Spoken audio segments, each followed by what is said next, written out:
quote, end badly for them, end quote. And yes, over the past few days, Ian had confirmed the fact that the family fortune was, in fact, ill-gotten gains from Grandpa's collaboration with the Nazis. Some of the loot had been left behind, hidden on the farm where Gramps and Daddy had lived in Poland, not far from Auschwitz. About a week ago, Prince Stefan had followed one of his grandfather's treasure maps, and he'd found nearly $3 million in antique jewelry beneath the straw-covered dirt floor of a dilapidated barn, just as Grampy had promised. A more patient man might have extracted the gems and melted down the precious metals, getting more for the items overall. But Prince Steve was in need of some immediate cash, which meant he was looking for a buyer who didn't care from whence his shameful treasure had come. Enter Ian, with his hard-won reputation for knowing exactly how to fence stolen jewelry. It didn't take much digging to discover that the K-Stani ambassador was a potential buyer. Not only did the extremely wealthy man have a thriving side business, buying and selling precious metals and gems, his diplomatic status gave him access to move stolen goods easily throughout the region. But he himself was also something called a Holocaust collector. And yes, that was as hideously awful as it sounded. The man had a fascination for everything from anti-Semitic propaganda to SS uniforms and weaponry to lampshades made with human skin. Jewelry stolen from people who'd been rounded up and exterminated was right up his ugly-ass alley.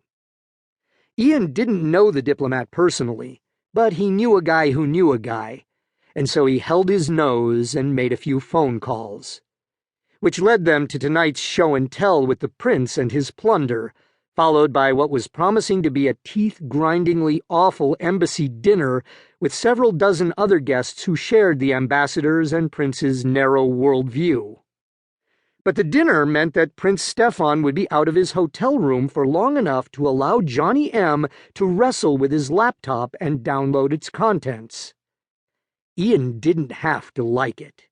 He just had to do it. But when the prince was lovingly laying out his collection of stolen necklaces, brooches, rings, and bracelets on several yards of plush maroon velvet, Ian knew that, for him, dinner was out. Not gonna happen. And not just because he had to clasp his hands behind his back to keep himself from punching the prince in the face when the idiot held up a particularly dazzling diamond necklace and jovially said, "Heil Hitler! Am I right or am I right?"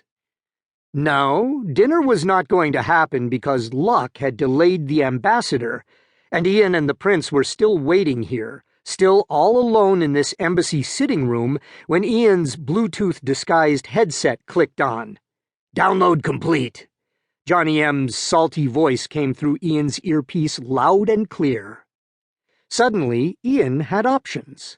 He had choices, and he knew instantly what he was now going to do. He was over near the door, and he opened it to peek out at the still-empty corridor. Luck was on his side. This could work. He shut the door again. The prince had crossed the room and was now pouring himself a glass of something from a bar setup, droning on again about how special it was for him to see, in person, the farm where his father and grandfather had spent the bulk of the war. "The barn was just as they'd described it," he said as Ian approached him. He turned to make a disparaging face. "I'm afraid there's no hard liquor here, only this ridiculously sweet wine." "It's traditional. It's what they serve in Kazbekistan," Ian said as John's voice clicked on again. "I'm out of the hotel and clear," Johnny said. "Repeat, I am free and clear." Those were the words Ian had been waiting for, and he threw all of his outrage and disgust into a very solid uppercut to the prince's chin. Boom! Punching the idiot in the face felt as good as he'd imagined it would. His Majesty didn't have time to register his royal surprise. He probably didn't even recognize that Ian had hit him. He just shut down. His eyes rolled back in his head as he crumpled onto a red satin-covered chaise lounge.